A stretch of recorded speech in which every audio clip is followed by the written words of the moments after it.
my god. Like, let me do studio mode.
Hello, people. Hi. Hello.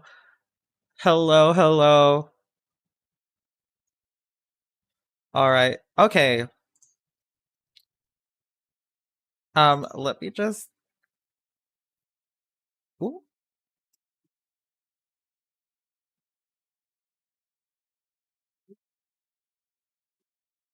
Okay. I'll give me a second. You know, I may be a Gen Z, but ooh.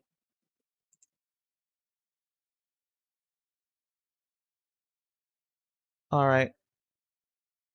Why am I hearing myself? I'm hearing myself through my headphones, and it's tripping me out. Um, give.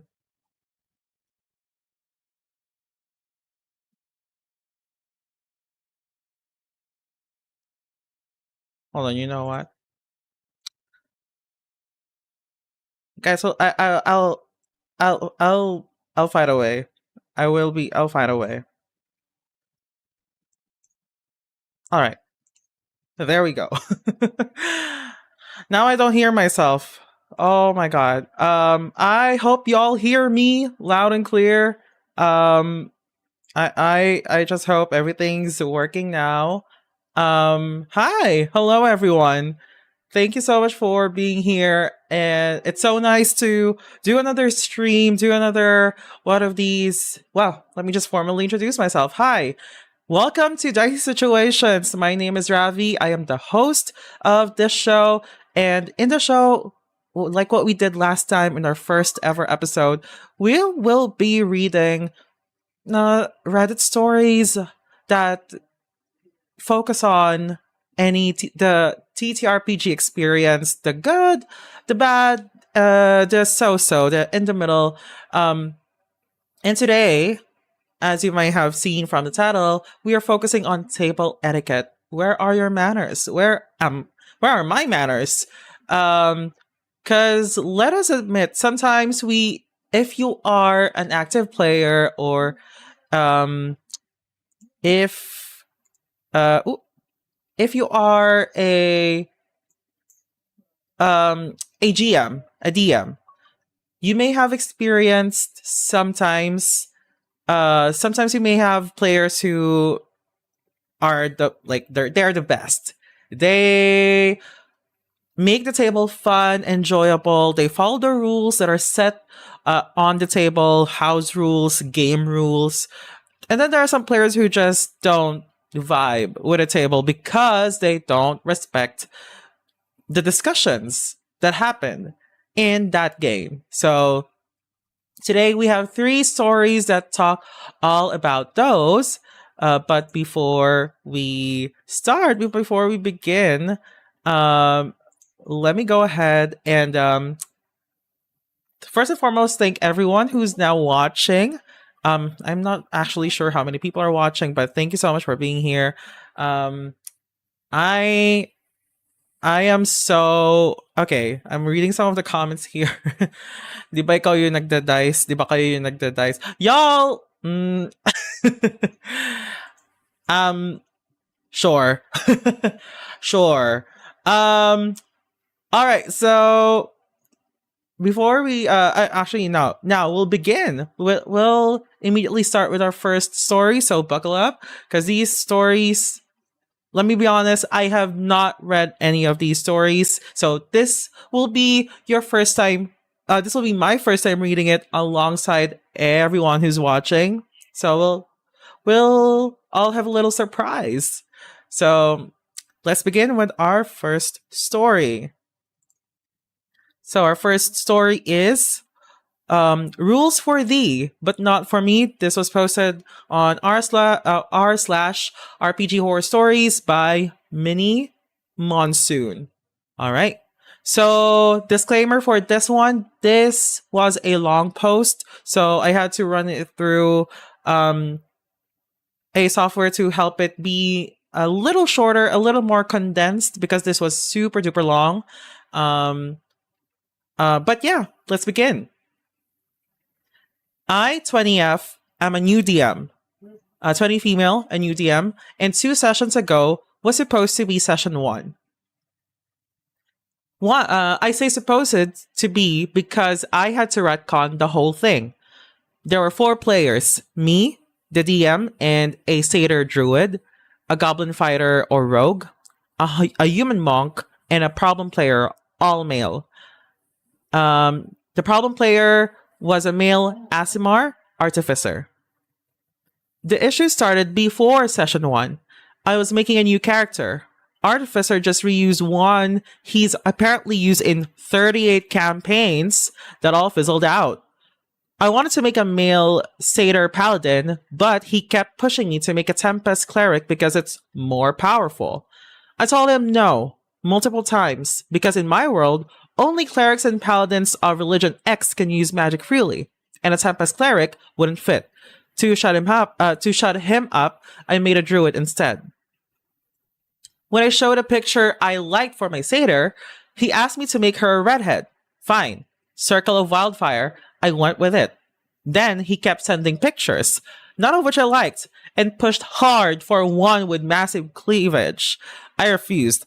I stuck to my original. Sirens are alarming already. The session starts in a human town near a forest full of elvish freedom fighters. Basically, big glowing quote-unquote plot this way sign. Fighter and Monk were already in town. My druid's chilling in a tree, playing her pan flute. Artificer decides he's flying by and just notices her. We argue. He insists he'd somehow be looking up randomly as he flies. I let it go to keep things moving. Later, he gets mad a blacksmith won't let a random stranger use his forge. So he decides to fly to the capital to get a license. He basically grabs Fighter and Monk and takes off. I say it'll take 2 days. He doesn't care. While they camp, I ask if anyone drinks from the river. Fighter does. Fails a nature check and thinks it's safe. Spoiler, it's not. Of course, Artificer tries to go, "Oh, I cast detect magic." Fighter and Monk call him out. Why would this character do that when no one knows something's wrong and magic is illegal? He argues paranoia. Right, because lumberjacks don't exist and the monk definitely isn't a mole. They reach the capital, surrender weapons. Artificer insists on keeping his hand axes to deal with mages, which makes everyone go, "Dude, you sound psycho." I explain that mage equals priest here, because only clergy can officially have magic, which is interesting, actually. That's me. That's my comment. It's interesting. He asks how anyone would detect his magic. Monk goes, "Scrying bowls." Basic math later, I say the city could easily have hundreds of priests watching. Then he claims artificers aren't magic users. One Google search, uses magic, is literally in the first sentence of the class description. He argues hypotheticals where he's undetectable if in civies. Whatever. Then he decides to join the church. He's shocked he's not immediately ordained. Monk and I explain priesthood requires 5 years of training. He goes, "It's the Middle Ages." I go, "Theology faculty at Charles University had already existed 200 years by this point." Monk suggests joining an adventurers guild. That's when Artificer drops his full name. That sentence. I get a twitch. I tell him the contract would be void because that's clearly a nickname. He insists it's real, that his parents named him that when they abandoned him. I argue someone must have raised and registered him with a real name. Naming laws were strict, especially back then. This back and forth drags on for an hour. Eventually, I move on. They pick a quest, go into the woods, and get their reward. Then I end the session and tell Artificer we're continuing without him. All right, that's the first story. That's where it ended. All right, a little. Let me sit on my thoughts here for a second, because here's the thing about that. I get where OP is coming from. Like, this is obviously like a player who, I'm not sure if I'm correct. Anyone can argue with me in the replies, but be respectful, be kind. This is like a case of someone who is like does a lot of metagaming, I think. So it's a little bit dicey, like what pun intended. It's a little dicey, so I can imagine how frustrating it is for OP here. So one thing that I also noticed, maybe because she did not mention any session zeros, like what did they discuss before their game started? Because for me, session 1 is where you lay all the groundwork, where you lay everything that your players need to know, like, this is what's happening here. You cannot do this, you cannot do that, but you can do this, and this and this. You set the rules, you set the groundwork, so that your players would know if they're creating a character that, oh, I'm restricted, I'm bound by these principles, by these rules. If I don't follow these, then I wouldn't be able to participate as a player because I'm not respecting the rules that the GM made for this world. So a lot of red flags here from the player side, but maybe also from the GM side. Because again, OP never talked about their session zero. I don't know if they did the session zero or they just started like just going straight to it. So because of that, I'm gonna assume that they did not do a proper session zero. So I'm gonna say maybe they should have done an extensive session zero, have at least like one-on-one session zeros with each of the players as well. Especially if it's this like if it's a your own world. If it's OP's own world, then obviously there will be different rules. Like mages here are not allowed. Only only the members of the clergy are allowed to use magic apparently. And then there's also just a lot of misinformation, a lot of metagaming from the player side. So sure, that's very obvious. Another thing that I would like to mention um is this artificer player reeks. He just reeks of misogyny. I mean, from the first time that OP mentioned this artificer player wanted her satyr druid to be a redhead and have massive melons. Like that already is like, why did you even like? For me, at least, like if I was in OP's position, I would be like, stop. Like, if you're gonna continue being this, um, acting like this, acting like an then I would rather not have you in the game than have a bad game of D&D. Like that's something that I always go by is I would rather not have a game than have a bad game. So that is very very concerning. And it's good that she said at the end, I ended the session telling Artificer we would be continuing without him. Good for you, OP. All right. Let's look at some comments here. There's a very long one here that I am not going to go into. But let's look at something that this this commenter said. It's a very long one, but this one has like the most upvotes. So all right. The game all works off this one is from user Godot underscore 12. By the way, this was posted like 2 years ago. So this is not very recent. Okay, so Godot underscore 12 says the game all works off one thing, cooperation. The artificer tries to interact with your character because he wants to play the game. Your character should be serving the plot, but you're just fucking around playing the loot and being like, how do you see me? Why? When you think the artificer has no reason for casting detect magic on water, you should just implore the player to cooperate, not try to force their hand with consequences. Omniscience crying priests or ever-present lumberjacks. Ideally, say, Artificer, you may make your own nature check to see if you trust the water, and if you fail the check, please RP that in character. The advice to not solve out-of-game problems with in-game wants is relevant here.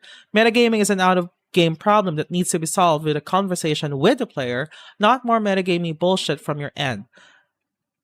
Which honestly, kind of, I agree with that one as well. Like, I've experienced GMs who, even if the character, even if the player says something that would sound metagamey or would seem metagamey, a skilled GM or like a GM who has a whole lot of experience would turn that into something that respects the fiction, that respects the in-game situation happening at the moment.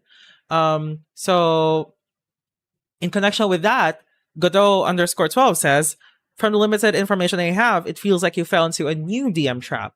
The trap is that in trying to let the PCs do whatever they want and exercise their freedom, you actually just let them flounder, not knowing what to do. And you restricted their choices at every opportunity anyway. It wasn't necessary. Presumably, they came to combat monsters, chase quests, and solve problems, not role playing being lost in a medieval town that doesn't care about them. If you introduce a plot or quest, then they will follow it if they're good players. If they're not good players, you can't put your thumb on the scale enough with rulings to make them so. Don't make them play Where's the Plot? Give them a short opportunity to describe their characters and what they're doing before the call to adventure. Then, without wasting too much time, call them to adventure. Yeah.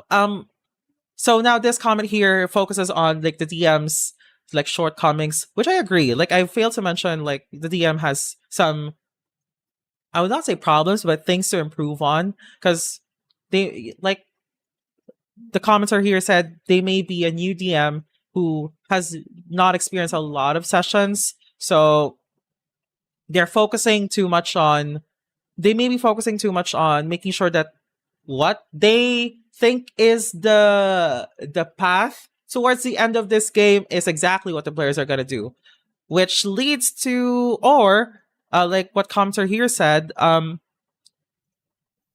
uh in trying to let the PCs do whatever they want and exercise their freedom, you actually just let them flounder, not knowing what to do. And you restricted their choices at every opportunity anyway. So it's that contradiction of, okay, do whatever you want, but also if I think you shouldn't do that, then I will say no, you're not allowed to do this. Which a lot of new DMs unfortunately fall into. I think I had that kind of mindset as well when I started as a new DM.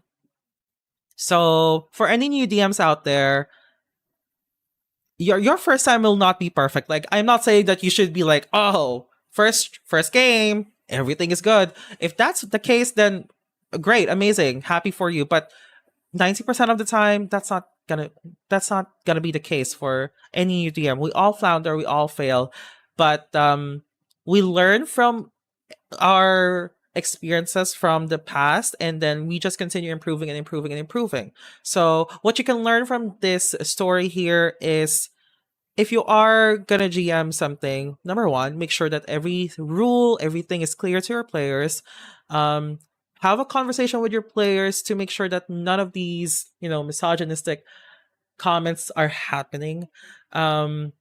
Unless it's like something that you can agree on in character, that, oh, you're this kind of character, and I can take that as a GM. That's fine with me. But if you ever cross the line and I feel uncomfortable, then I will tell you. So, because sometimes we have games where players portray characters that are not that kind, that like they have bigoted, very discriminatory remarks, very like narrow-minded principles and values in life, which is just them portraying a character that's not perfect, that's has different set of morals or principles, and that should be allowed. But if you're uncomfortable with it, then have a conversation with your player about it. Another thing is, yeah, if you're DMing, make sure that you're giving your players agency to do something, and if they do something that you did not expect that they will do, or you think, wait, this feels a bit metagamey, through practice you can make that thing be respectful to the fiction or the story that you're trying to craft with your players. So this is a case of, I think the story is a case of the player not having proper etiquette, and also the GM kind of not having the same like a proper etiquette as well. So both of them are need a lot of things to improve on, to learn from. So this is not like a case of, oh, OP is good, the one that they're complaining about is bad.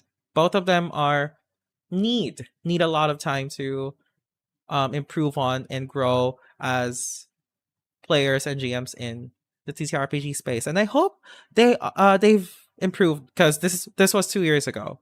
A lot of comments agreeing on with the most voted commenter here. But yeah. But I'm happy that she removed the player if she's feeling like uncomfortable with the player. That's perfectly fine. She doesn't need to have the player stay there. That's something that any GM can do. Okay, you don't need to sit through the awkwardness, the discomfort, just so that you can accommodate everyone at the table. Please prioritize your own comfort as well. All right. All right. Next story. Do we have any comments about that? Well, no. All right. Let's continue with our second story. So this one is also from r/RPG horror stories, and this was written by, okay, I'm not sure if I can see it. This was from Potato271. And this is actually an Am I the Asshole type of story. So, am I the asshole for counterspelling another player's fireball? All right. Let's see what this has for us. So, I've been playing D&D with a bunch of friends of friends for a while, and our party is currently working for this local lord. Everything was going fine. We were all having fun, and last session, we were rescuing a bunch of hostages from a bandit gang. The aim was to do it stealthily without battle, but the rogue got seen and it quickly became a fight. So, we now have a battle in the middle of this camp, with a bunch of NPC villagers trying to run away at the same time, which makes it a lot harder because we can't really use AoEs or... Okay, I know my vocabulary. Hold on. Hold on. Area of effect. It's area of effect. Okay.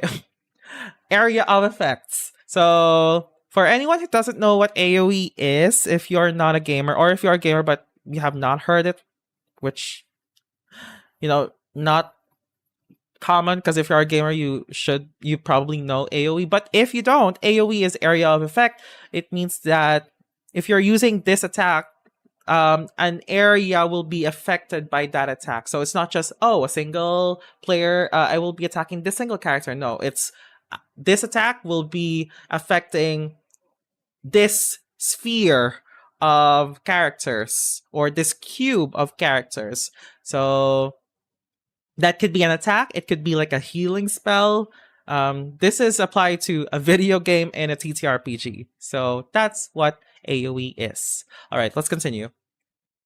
It isn't going great, and eventually our sorcerer decides to just chuck a fireball in, regardless of the fact that it will almost certainly kill most of the people we're trying to save. To be fair, the character is true neutral, and it more or less tracks that he'd go for the easy option even if it's not necessarily the right thing to do. His logic is he thinks we're losing the fight and that a dead party will not save anyone, whereas nuking the bad guys allows at least some of the hostages to escape. However, I decided killing off the hostages and pissing off our patron lord is a really bad idea. So I counterspelled the fireball. I'm playing a chaotic good Archfey Warlock. This really pisses off the sorcerer player, but we keep going, and eventually win the battle with only a few casualties, although we have to burn quite a few resources to do so. But after the session, we get into an argument with about half the table taking each side. Sorcerer player reckons that you should never counterspell another player's action, as that's basically PvP. I don't think so. No. Anyway, whereas I think that it was the appropriate thing to do at the moment. To be clear, this is a no PvP table where we have kicked out a guy who repeatedly tried to screw over other players, but I feel like this was the right thing to do for the party. So am I in the wrong here? The DM reckons what I did was fine, but a couple of the other players disagree. And you're not wrong. You're not the. I don't think OP isn't the wrong here. He's not the asshole. Counterspelling a spell from another player is one, not PvP, I would argue. Um I would argue it's not PvP. Okay. I don't know why you feel that way. I don't have like an evidence to support that. Any evidence, um any study, let's just say, that will support that. But I feel like if you counterspell another player's spell, if that spell is not attacking you, if that spell that you're counterspelling is not directed at you, I would argue that's not PvP. And again, OP is clear here that their actions, even the one who summoned a fireball, is doing it in character. Both of their decisions were in character, not out of character. It's in. So they went with their gut based on what their character would do, which I would say should be the thing for all players. Because for me, as someone who really like losing my personal self, and replacing it with my character's personality during a game, like I really try to embody that character. If my character is like evil, like chaotic evil, I will be doing evil decisions. I don't care if not I don't care if it's screwing over the party. Like, I'm not gonna do that, but more so, I will make sure that my decisions will, if we have a goal, for example, if we have a goal where we need to rescue the hostages, other players who are, let's say their alignment is like neutral good or lawful good, they may want to reach that goal of freeing hostages by doing something a little less confrontational and more peaceful, more subtle, peace talks. Basically, like we'll just talk to these kidnappers. Let's try to bribe them. Let's try to negotiate with them. That would be their route. But me, if my character is chaotic evil, I'll say like, let's just kill these people, and then let's just kill these kidnappers, and then have the hostages pay us because we saved their lives.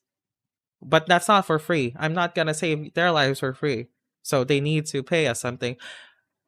Me, the person playing that, will never do that. I'll be like, let me save you guys. Let's do peace talks. But my character wouldn't do that.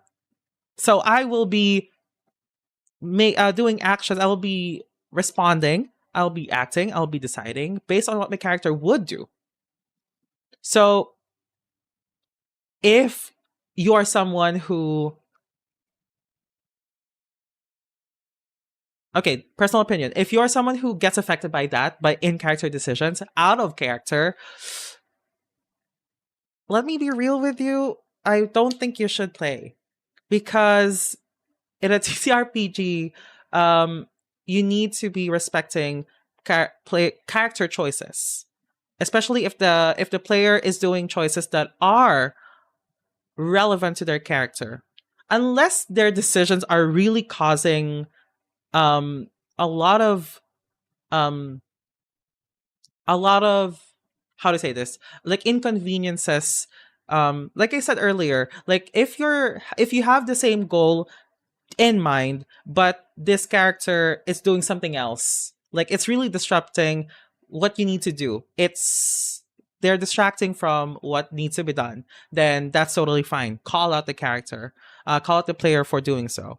But if you're all focus on one thing, if you all want to achieve the same thing, if you all want to move forward this way, but because of your character personalities, your character principles, values, beliefs, flaws, you have differences in how you want to move forward in this direction.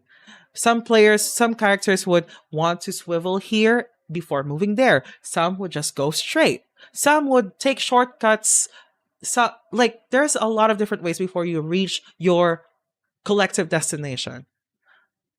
If you respect that, if you want that, then great. You are someone who respects the in character decisions. But if you don't like that because you want everyone to agree on the same thing, that's not someone that I would love to play with. Um, I'll just share a short story where I have a game. I don't know where our next session is, but on our first session, I was playing an evil character, and then this other player, shout out to Tuna, hello. She's playing like a very like charitable character, let's just say, and this old woman. I'm not sure if I remember the details correctly, but she was trying to save this old woman, because there is like the setup is outside is raining heavily nonstop, and we have to take shelter. People inside this like restaurant or bar tavern um need shelter as well, like us, like our party. So we stay there. The party is like talking to people, but then my character thinks if our resources, if we have this amount of people, then the resources that this tavern has probably wouldn't be enough for everyone. So in my head, I was already thinking, who can I lynch? Who can I be like, hey, this person is sick. We don't need to take care of this person because they will be gone. That's my character talking, not me as a player. So there's this old woman who's like clearly sick, and then Tuda's character was like trying to, be like, oh, it's all right. We'll be doing our best to help you and to find you something like a cure. And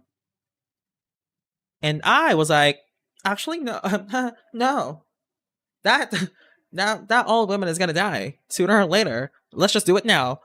So that's where our beliefs clash, because on one hand, both of us want to have resources for ourselves, like for everyone here, but my thinking is let us use the resources for everyone who is functional.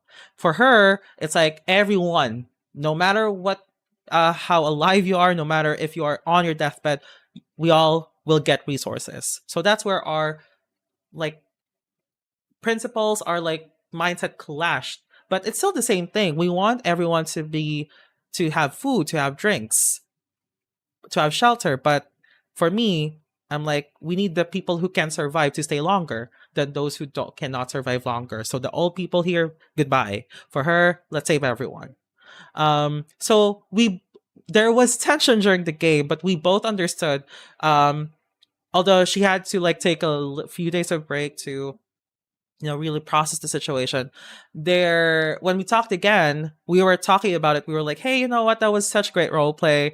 That was such a great character moment, because we were clashing, but we know that was in character. We would never do this. I mean, for me, I would never do that out of character. And we both understood that we were just making decisions, making actions based on what our character would do.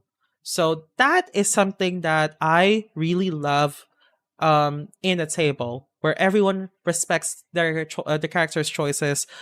Even if they don't agree with it, they know that, because this is their character. So that was a long one, but let's look at some comments here.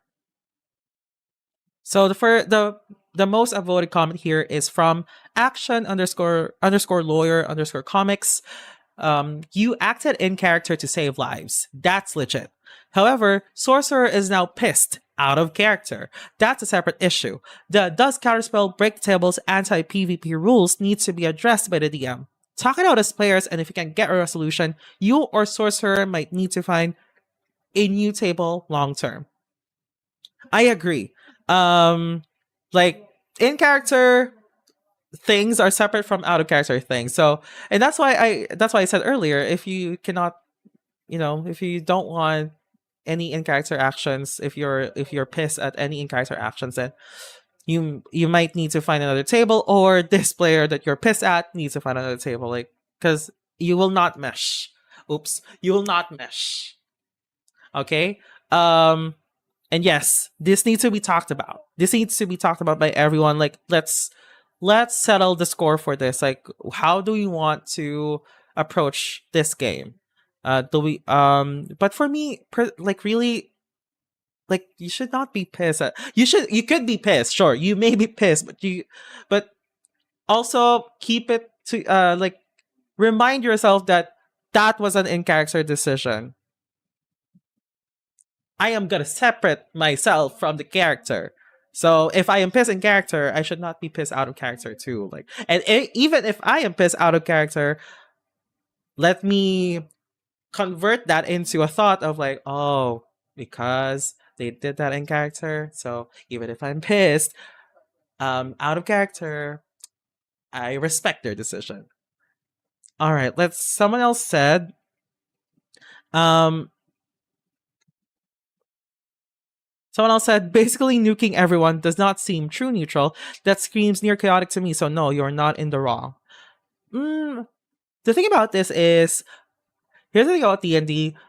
Alignments don't really, like, how to say this, like, some most of the time when we create characters, me personally, even if my alignment says, oh, I'm chaotic neutral, then I start playing it, my alignment is totally, like, different from how I imagine my character would be.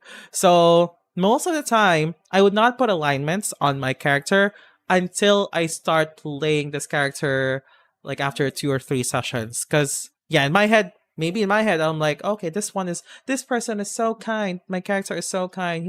He would not steal from anyone. And then during the game, I would be like, hey, I would like to steal because I'm hungry. And also, I would just like to steal shiny things. Then what's in my head is different from what I'm portraying. So, alignments, yeah, is a little bit iffy. So I don't think this is something that should be an argument. But anyways, lastly, someone said, your character would have needed to be an insane, a moral psychopath, not to prevent the sorcerer from killing all of those innocent people. Ask him what would have been an acceptable way to save all of them from burning to death if not this. Ask him why the lives of innocent people should matter enough to your character to make the effort. I agree. Again, both of them made decisions that are in character. Maybe the sorcerer not so much, but still, um yeah, like, both of them should have been like, yeah, you did this in character, that's fine. Like, I will not be mad at you for it. So that's our second story. Let me know what y'all think about that. Do you think the discussion is spicy and I'm here for it? Well, what do you think? Because I like to be very blunt about my opinions um on like, specific stuff. Like, you may not agree with me, and that's totally normal. Again, but please be respectful if you're gonna disagree with me. Someone on YouTube, our YouTube side, hello. Hey, there are comments here. Someone said, I think the counterspell is justified. Yes, I agree. I agree that the counterspell is indeed justified. Because again, OP mentioned in the story that he did it because his character is thinking, hey, we're trying to save people here, not eliminate also the civilians in this place. So again, in character decisions, justified. So what is not justified here is the sorcerer player being pissed outside of character. But let me know how do you feel about that, guys? Do you feel like when someone in character does something that you don't agree personally out of character, would you be like, okay, no, I won't, I don't want this. I don't want this to happen. Do you verbally express your frustration, your dislike of what they did in character, or are you someone who's like me, who's like, oh, you know what? I respect that. I may not agree with that, but I respect that because you did it in character. So let me know. Let me know. I love having these discussions with everyone. All right. So, um, before we continue, let me just go ahead and before I continue, just a little bit of exciting stuff for everyone. So if you click on the link, not the link, if you look at our description for both YouTube and our Facebook lives, you will see a lot of links that you can check out.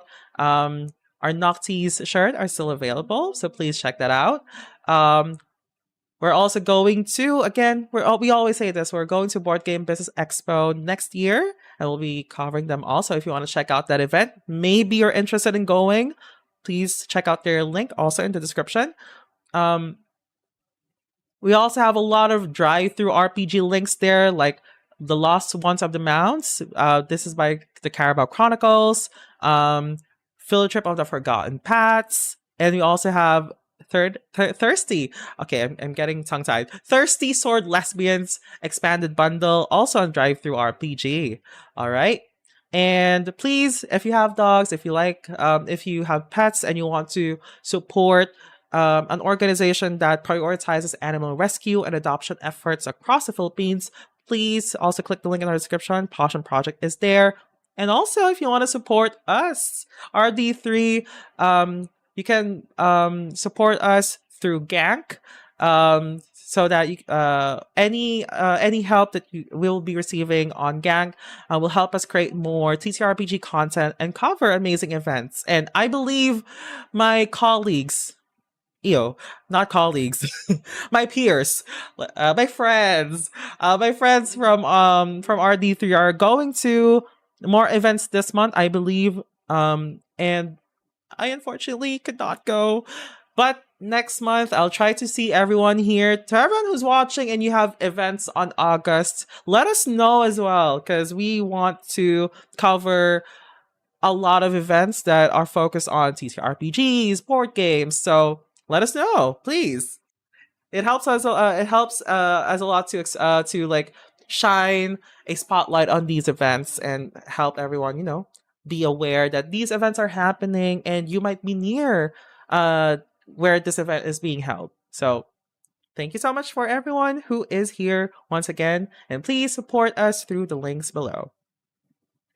All right, so are we ready for our last story? Are we ready for our last story for the night? Okay, so our last story is Problem Player causes DM to create new table etiquette rules. Okay, so I'm sorry. I think I have not been showing the titles since earlier. So right now I'm correcting that, and I'm showing the title. All right, there we go. So Problem Player causes DM to create new table etiquette rules, asks to be kicked out of the game. What a loaded title! First and foremost, that is a loaded title. This was posted also on RPG Horror Stories. I think this was posted 4 years ago, so quite a long time. This was posted by Lotso 2004, and this was an extra long post. So I had to run it through a software to make it a little more condensed. So some details might be removed, but I made sure that the most important bits and pieces of information will be here. All right. So let me just go ahead and read. Okay. First post here. I've seen the sub recommended a lot, and I figured it's time to share this story. Happened about 2 years ago, so apologies if some details are fuzzy. Back then, a friend invited our high school friend group to join a D&D campaign they were DMing. They'd played before, but it was their first time DMing, and most of us were brand new, aside from 2 assistant DMs. Naturally, we all joined. Alright, assistant DMs. Okay. Then, Problem Player joined, near the end of the first arc, during what we thought was a BBEG fight. For anyone who doesn't know it, BBEG stands for bad. Okay, I was gonna say something like bad bitch. That's not it. I forgot, guys. Ooh, I'm forgetting. I'm forgetting my vocabulary. Hold on. It's big bad evil guy, not bad bitch. It's big bad evil guy. All right. So yeah, again, um, the problem player joined near the end of the first arc during what we thought was a BBEG fight or big bad evil guy fight. They had no idea how to play and racked up red flags like a collection. First off, during our online sessions, they refused voice chat. Said it was due to complicated circumstances. Everyone else used mic, except when tech failed, but they insisted only typing, which made things harder for the DM. I agree. They also avoided roleplay and focused entirely on combat. Their character, a human fighter named Cloud Strife. Okay, you're safe. It's not copyright. It's not a copyright thing because you're not profiting off of it. But goddamn, not even like an original name. They joined thinking D&D would be like a JRPG. No dice either, just a Discord bot or borrowing from others. Eventually, they scrounged some dice at home, but no D20s. They never read the basic rules, so the rest of us had to constantly help them with the simplest mechanics. Their excuse, still tied to the same reason they couldn't use the voice chat. Okay. They also metagamed hard, tried to beat the DM by inventing backstory loopholes, like using a special ring that caused wild magic events. At one point, they even made a separate Discord server to plan metagame strategies, lie to the DM, and manipulate other players. Seriously.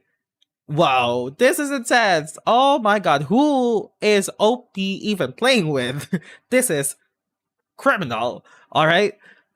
They even tried to coordinate a total party kill, or TPK, just to reset a long fight, which they had costs, because the DM was punishing in-character actions. Totally fair, in my opinion. Totally fair. One assistant DM, who really knew the rules, started calling them out. Not just the problem player, but anyone bending the rules, even the DM, if needed. And while our DM liked Rule of Cool, they appreciated having someone keeping track of actual mechanics, which is, you know what? Yeah, we need to have a balance of Rule of Cool and have like actual, strict rules. Eventually, Problem Player and the assistant DM got into it over Discord. So, the DM created a table etiquette list.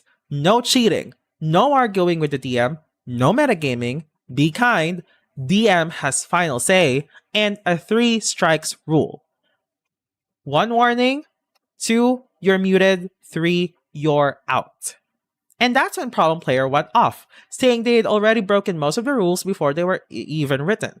They demanded to be banned. So, the DM did exactly that, banned them. Later, Problem Player apologized to the DM, taking full blame. The DM brushed it off as new behavior, but Problem Player insisted they deserved the ban. After that, they ghosted, stopped talking to the group entirely, even though we all still saw each other in school. The campaign wrapped up not long after. Problem Player only spoke to one of us again, just in passing. And honestly, looking back at it now, heck, I already knew it back then, but I really was a was a bad player, wasn't I? Oh! Oh! Oh! So OP was telling this story in third person. And now at the end, plot twist, it's OP. Oh. Okay, first of all, let's just give him a round of applause for acknowledging that he's the problem player. Like not a lot of people do that. Not a lot of people do that. Um, like this is just some players have a lot of pride. So, considering that OP told this story, didn't never sugarcoated what he did, is a very good thing. It's a very good thing. He really like pointed out his, I'm not even gonna say these are shortcomings. These are actual like table sins, let's just say, for anyone who is playing D&D or any TTRPG. Um so I, first of all, I respect that the OP is calling himself out. Or herself, I don't know, themselves out on this. They call themselves out on this, truly just acknowledging everything that they did wrong. Um Everyone here is watching. I want to ask, have you had this kind of player where um in your table they were kind of like, oh, no, I don't want this player to play anymore, and then apologize and really just like, hey, I'm taking full accountability. I'm sorry if the table was bad because of my actions. And I would like to, return with a new sense of self. Because this was, honestly, for me, this was kind of a heartwarming story because OP took accountability at the end. And yeah, this was actually a good one. Let's look at the top comment here from hot underscore quit 571 just said top 10 unexpected plot twists. I was there was a that's why I paused earlier. I was like, I really was a bad player, wasn't I? I'm like, whoa, all this time OP was talking about themselves. Okay. So we have also some maybe not so great comments here. We have GM underscore Nate. It's kind of weird, not gonna lie. And then someone replied to him, to this person, saying, it's also kind of weird that the whole post feels like the OP struggles to understand the strange motivations and behavior of the problem player, then reveals himself to be one and the same in the final sentence. Writing a story where the OP turns out to be the problem player is fine, but this one seems more like an intentional misdirection the whole time.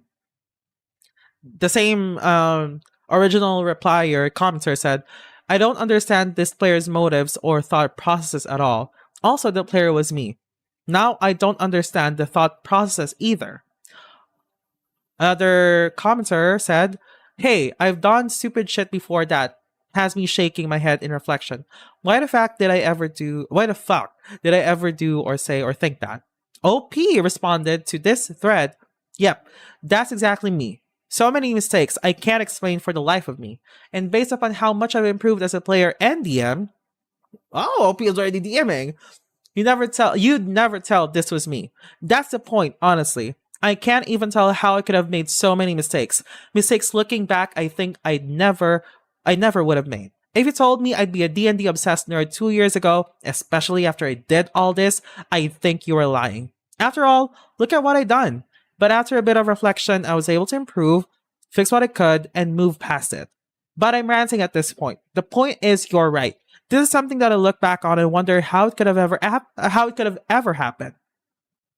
Which is probably a good thing. It means I can do better. Be better. At least that's what I hope. And you know what? That's what we all want to do, right? To be better, to do better. Even either whether you're a player or a GM, you want to be better. You want to give the best experiences to your players, and you want to give the best experiences to your co-players and your DM as well, so that everyone is having fun at the table. Isn't that what we want?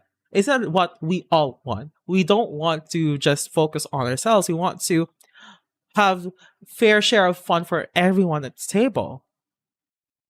And lastly, someone said this was a deleted account, but this reflects what I said earlier.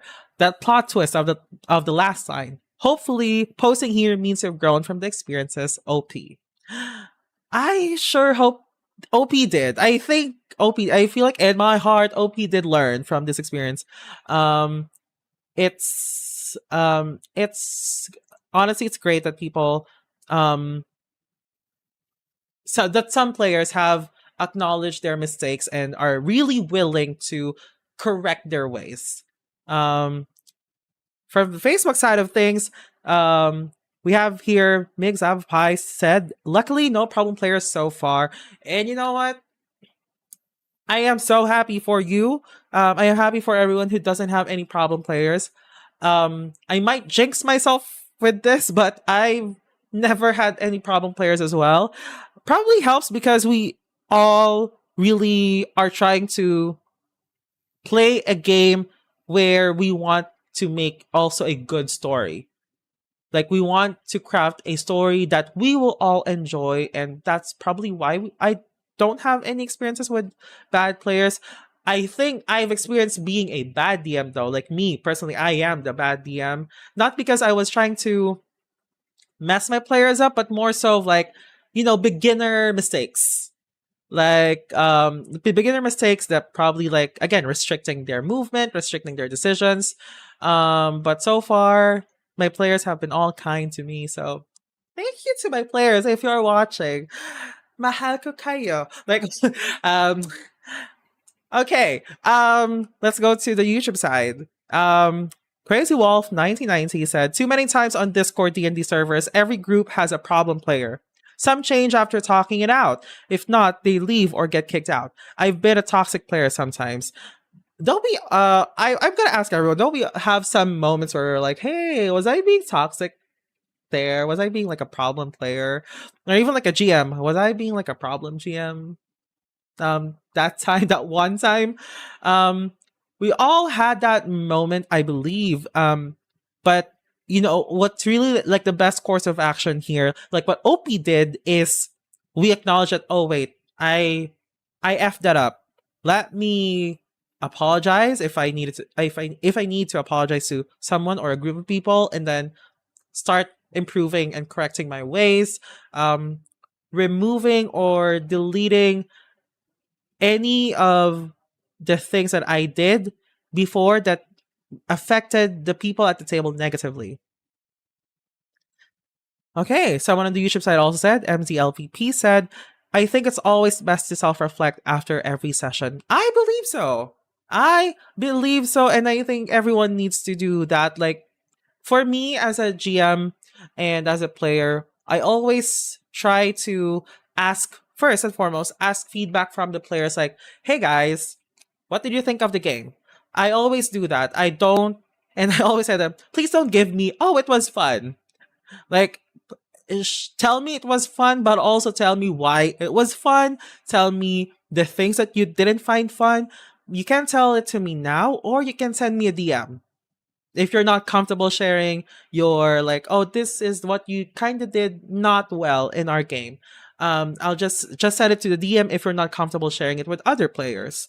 I always do that because at the end of the day, what you will say to me as a DM and what I will say to you as players, as comments to the players, will help all of us be better and do better at the table. And it will help us, like what MZLVP said, self-reflect after every session.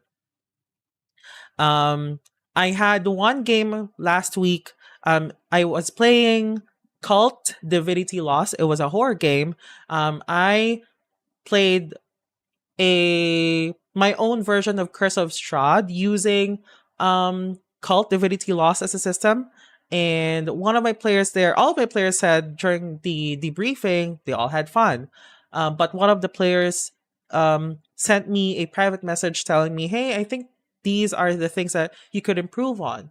And I was so appreciative of that because, I like honesty and I like being told, hey, I didn't enjoy this as much as I should be. So maybe next time you could do this, you could do that. It helps me like really think, hey, you know what? Maybe I should do that as well. Even as a player, I'll be like, hey, GM, did I do anything that you didn't appreciate? Like as a player, like maybe I did something during the game that you were like, maybe not do that next time. I'll also ask my fellow players to do the same thing for me, and I'll do the same for them. So it all boils down to communication, having conversations with your people at the table. Honestly, that always ends up being the case. Like, just talk to your fellow players and your GM at a table. Talk to everyone. Have a civil, productive, meaningful conversation with everyone, and everyone will have a good time. All right. So, let me read some of the comments before we officially end our stream for tonight. Um, Mariel Kabakungan for the second story said as well, based on sorcerer player's reaction, it seems there was no OOC out of character group wide agreement for the fireball solution. If they talked prior, hey guys, my sorcerer character seems to be considering fireballing civilians, the disagreement would have remained in character. Messy situations of that nature are avoidable if only there was a discussion beforehand. And I agree. Again, like I said just a minute ago, 30 seconds ago, it all boils down to communication and conversation. Have Don't be afraid to talk to your people in the table. Talk to them, even during the game. Like, speak up, say something. I know that people have, not all of us have the gift of pagkakaroon ng makapal na muka. Like we're not all of us have like the audacity or like the grit to speak up and say what we say.